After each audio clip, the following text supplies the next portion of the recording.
I like this little froggy. I'm going to show you how to tie this one. I spent a good bit of time on this frog fly. Made it look better, and I toughened it up with this kind of stuff. It's basically nail polish meant to harden the nails, and it really works. I tested this fly out yesterday on a lake where there were no fish, at least no bass. I only had one little old fish take a whack at it, but that was more about testing the fly to make sure that it performed the way I wanted it to, and it does. This is basically 5 layers of foam. There's 3 on the inside, covered by a cape to mount the eyes, and it does pop, it does dive a little, it tends to land correctly in the right orientation in the water like this. When it didn't land correctly, one little tug and it straightened right out. I'm going to redo this fly, a version of it. I'm going to use a slightly bigger hook because I think I'm going to need the strength. I may even try to make it weedless because I got an idea that I need to throw this back in the cattails where the bass are spawning currently. Alright, let's get busy. The start of any fly is a hook. This happens to be an eagle claw bait holder hook. You see those little ridges on there? I have to make a couple modifications to it so it's okay for a fly. I'm going to flatten the barb out. I don't need a barb on there. And I'm going to straighten it out so that it's more of an Aberdeen type. And do all this before you do anything else, because hooks have a tendency to break. Okay, there we go. We got it nice and straight. Doesn't matter what color thread you use. Since that one's not ready to go, we'll use chartreuse. This part can be as difficult or as simple as you would like. I'm going to stay with simple. Thread back to about the point of the hook. On this particular hook, it's not a particularly long shank hook, so I'm going to try to condense this to just the bare minimum of components. Alright, I'm going to put in a spinnerbait skirt at the very start. The very first component, a spinnerbait skirt. This gives it something for the fish to look at. I'm gonna rewrap this so that it stays on top of the hook. If you pull it up like that, you can keep it on the top of the hook. Alright, I'm gonna tie in another one. There we go. I'm gonna put it on the back side of the hook. The thread along there. Alright, now I got some nice little legs. Now what I'm going to do is I'm going to take some deer hair. In this case I'll just use some chartreuse. It doesn't take much. This just helps hold this stuff away from the bend of the hook. And I'm going to double this stuff over. I'm going to put it out like this. And I'm going to get it to wrap around the shaft of the hook.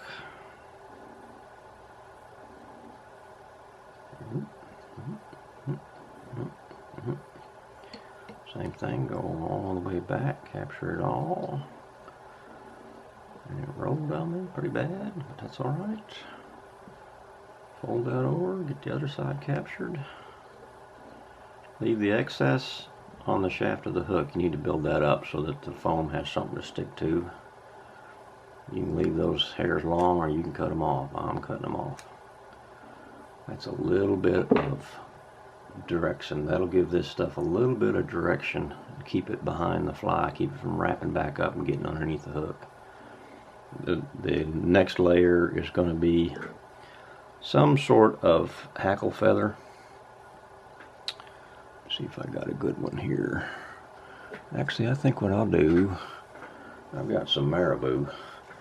I'm real good or real bad, depending on how you look at it, about using the materials I've got access to on my messy fly desk. So I'm going to use some of this marabou, just a little. That'll give the back of this fly some more mass, some more for the fish to look at and tantalize. Try to get it so it spreads out nice and even. There we go, that looks good. Let me find a hackle feather. I got a green one. What the heck will we use that? I've got a green feather with some long strands. So we'll just tie this in. Spread that out a little. Go ahead and tie it in way up front. And tie it in by that heavy shaft. Move it around to the front. Let's wrap that down to the end point. Back up. And then start hackling this thing so that the fibers will spread out for me real nice. Go back over the fly. This is the creative part. And it doesn't, I mean, it doesn't have to look pretty because you're going to bury most of it. But this just gives the back of the fly something for the fish to, you know, sit there, because you know, generally the fish that take this frog fly are the hungry ones. The ones that inspect it real close, they're not hungry. They're the ones that are very difficult to get to bite anything.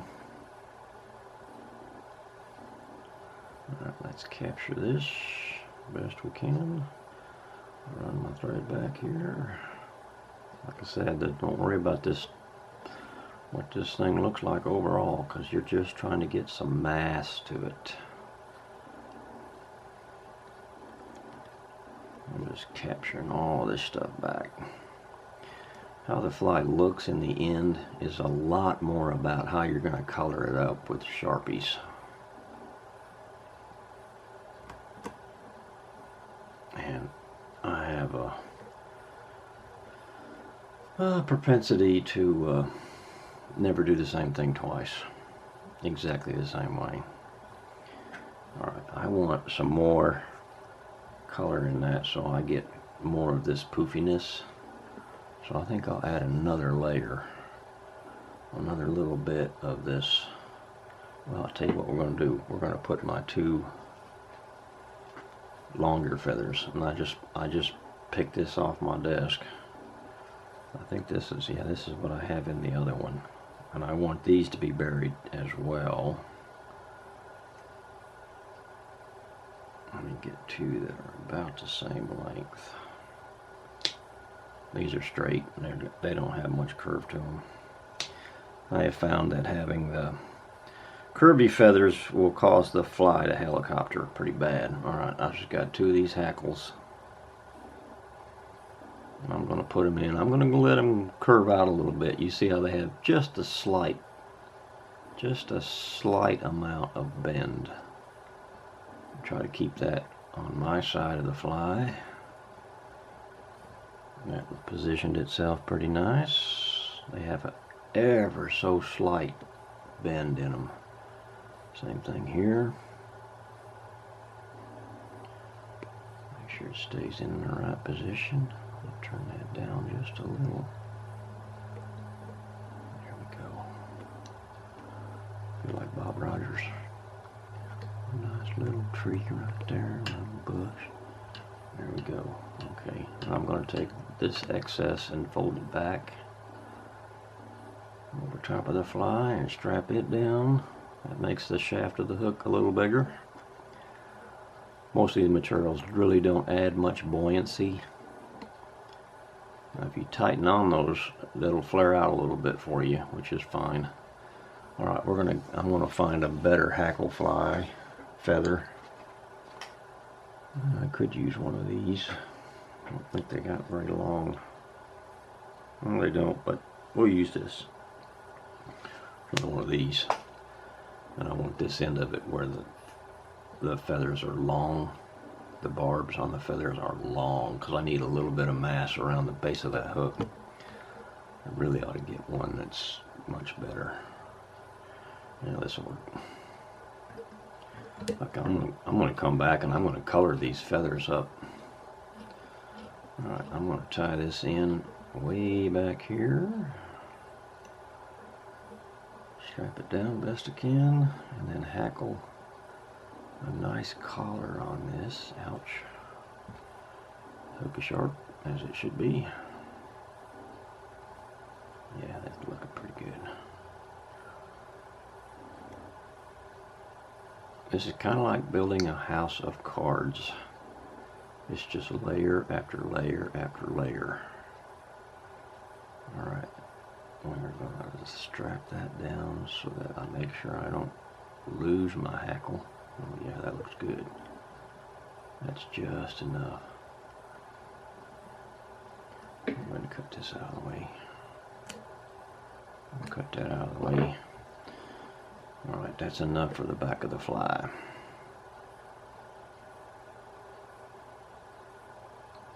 Don't worry about how messy this is, because it's perfectly okay. Half hitch, whip. Like I say, the more of the back of this fly that does not spray, if it stays in line like it's supposed to, it'll keep that fly from twisting in the air. If you put big feathers on there that are positioned out, it'll act like a propeller and it will twist the snot out of that line. Alright, you get your little old straw and you cut just a tiny piece off it like this.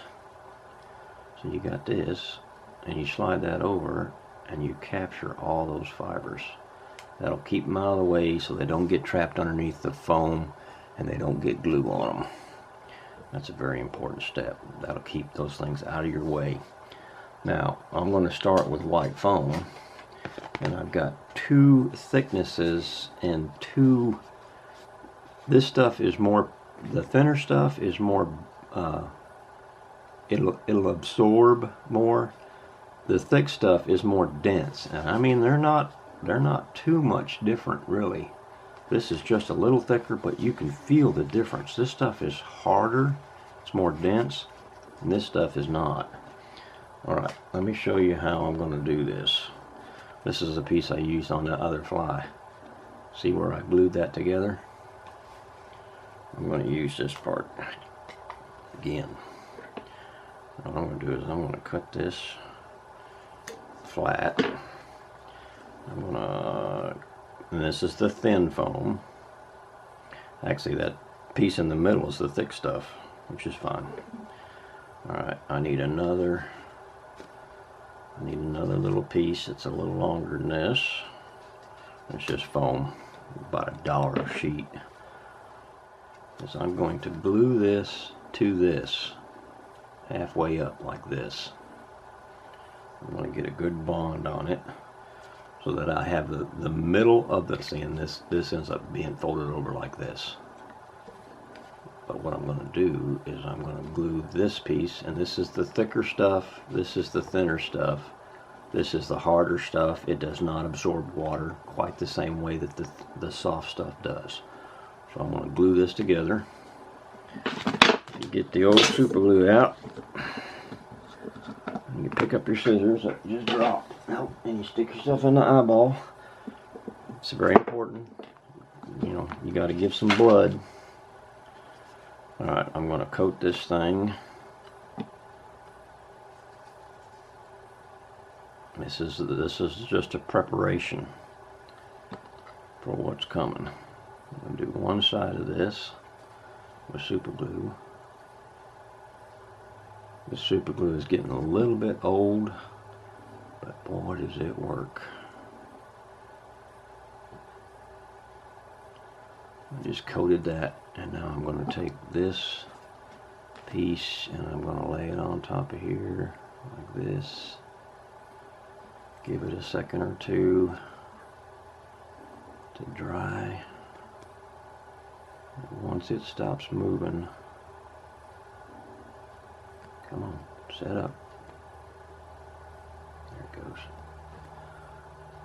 You know, before it sets, but boy, once it sets, it's on there. Alright, now this is going to go on this fly like this. And if I get it right on the back, so what I want to do is I want to take this and show you how that's going on there. Basically, you've got that edge that's going to sit, it's the middle of the foam, so I get 3 layers. Alright, I need to tilt the back of it just a little bit so it clears like this. Cat wants in. Alright, and then what I do is I coat this part real good with super glue, especially up in that crease.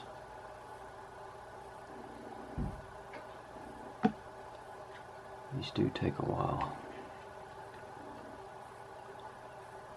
Might have to go back to Giddings tonight or today. Service call out there. If I do, I might go up in the creek and see if I can't find a bass or two. Alright, we'll do this. Make sure that thing is sitting in the middle. With that amount of glue, this thing should never rotate. The foam will tear itself apart before it lets loose. This is only the first layer. Boy, I need to make this thing so I can turn it. What I'm going to do, I want to glue this damn thing in there.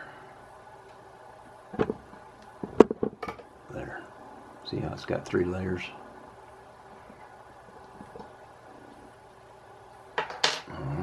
Once that has set up, I'm going to cut the top.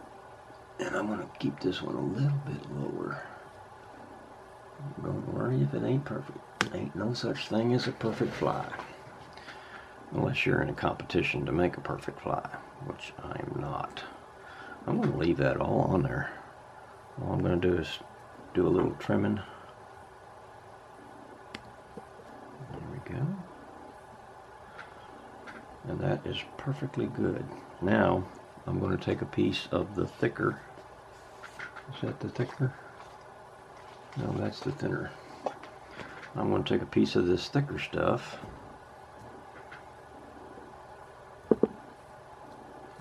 Oh yeah, that's on there forever. I might have got it back not quite far enough, but that's okay. It'll flare out. Once I let that collar loose, it'll flare out and cover up anything that I've missed. Alright, so now what I need is a little short piece. I'll just cut that clear off. Like this. I'm going to fold it over because this is going to be the cape. This is the top. And I want it to extend only to about the hook shaft. I'm going to take that and cut it like this first.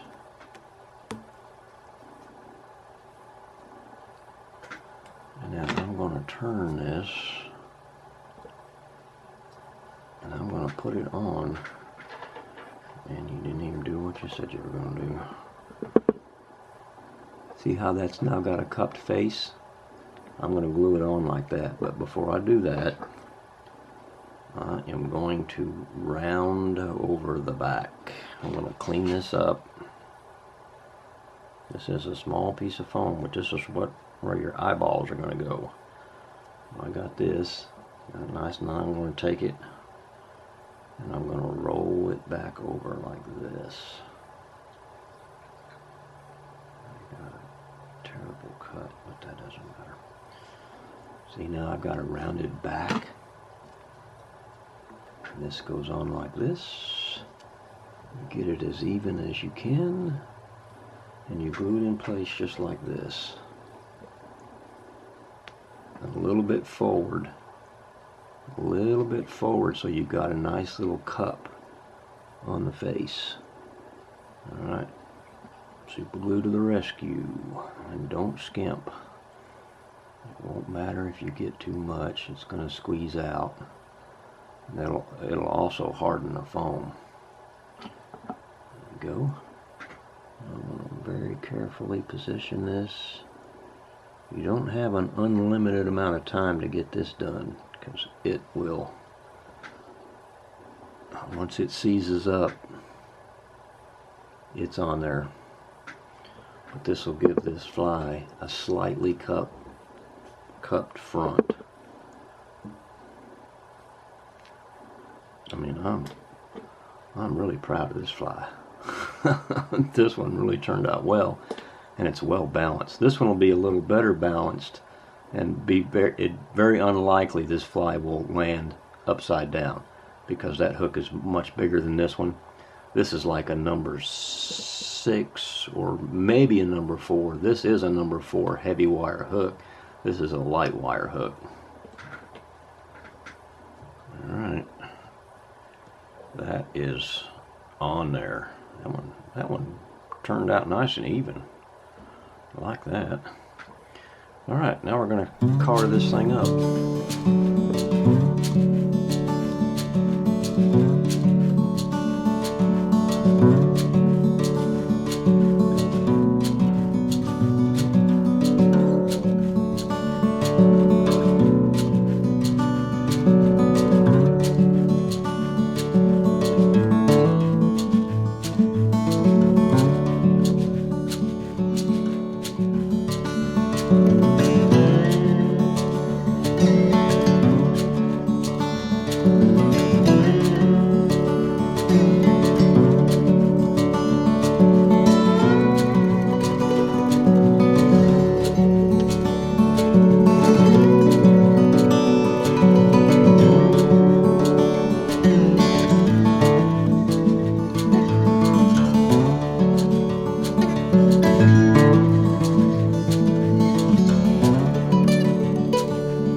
This is just so I get nice, straight, parallel legs. I'm going to put them just above the shaft of the hook and try to get them square. That's not going to be perfectly square, but it's perfectly good enough. Then what you do is you pull this out. If you've got a big needle, that works well to run these through, and I don't have mine at the moment. So I'll just use my bobbin threader. I'm going to take these, I'm going to put them in half like this. I am going to tie the two sides together with just a simple overhand knot. And I'll show you why that's important. Try to get that knot worked into the middle. Try to get that knot in the middle of your legs. Tighten it down real good. And this is when you find out if your spinnerbait skirt is any good. Alright. What we do is we run this through the hole you made, which should be right about here. Come on now. Where are you? That's why it's easier to do this with a needle, which I probably ought to spend the time to go find it. But anyway, there we go. Now you take these loose ends and you thread them through this thing, and then you pull these through right like that.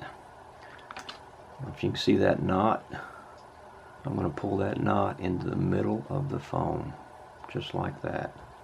All you got to do is get it inside that foam, and that'll seal the legs right where they are. I'm going to cut that. I'm going to pull these back, and I'm going to, whoa, whoa, whoa, watch what you're doing, Ben. I'm going to pull these legs and cut them at the bend of the hook so that they cannot catch underneath that hook. I like them to start out a little bit long. You know, you got to remember, this is about like being a carpenter. You don't make mistakes, you make adjustments. That'll keep both those legs from getting caught underneath.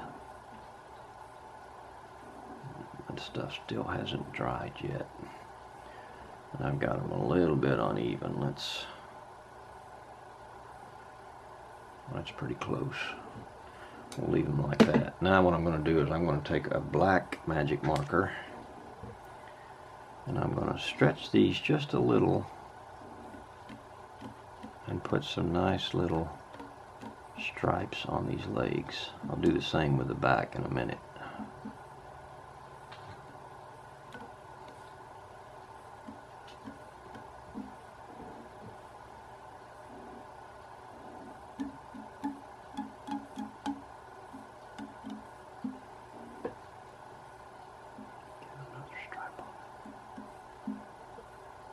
And it is spring here in Texas, and frogs are coming out, and the bass are hungry, and they will annihilate this fly.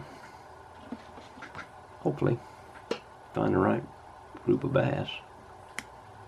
You cut that little collar off, you let this stuff puff up. If you want to, you take your green marker and you hit these feathers back here, the long ones, and you give them a few stripes. The only difference between this frog and ones that later in the year is they get darker as the summer, as it extends into summer and fall. By the fall, they will be more brown than anything else. Very dark green, brown, tan. There you go. I got plenty of green in this one. Those long, strandy things. Alright, well, I'll tell you what I'm going to do. I'm going to take these and I'm going to add a little green stripe in the middle of the black ones. Just because it looks good, and I got a Sharpie marker in my hand.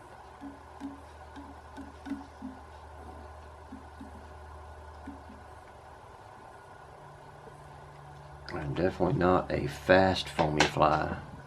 A fast foam froggy fly. That's not fast. Let me do the back end. I'll grab these spinnerbait skirts in the back. I could leave them white, but why? I got Sharpies.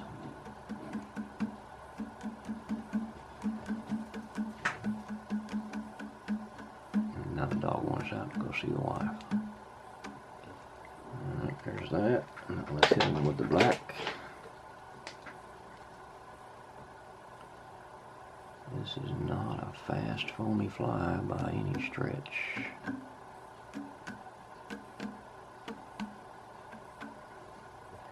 These things will fade. That's a given. The longer you use this fly, the more exposure it has to sunlight and all that. Yeah, I'm going to color this up real nice in the back. Give these feathers lots of color. Whoop, whoop, whoop, whoop, whoop. There you go. That is pretty much a finished fly. I might actually put a second coat on the top to harden it up even a little more.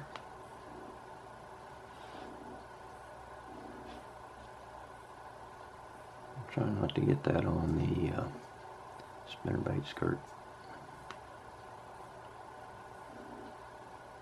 It also gives it a good shine. I don't know if that matters, but it looks like it's wet. There you go. I'm going to call that good. We're calling that good. There's one highly evolved froggy fly. Every technique I know is in that fly. I'm going to let it sit in the vise just like that until it dries. I'll give it all day, and maybe I'll come out this evening and give it a whirly. Take it to the neighbor's pond where the bass are more favorable. Looks a little different than that one, but it is a good fly.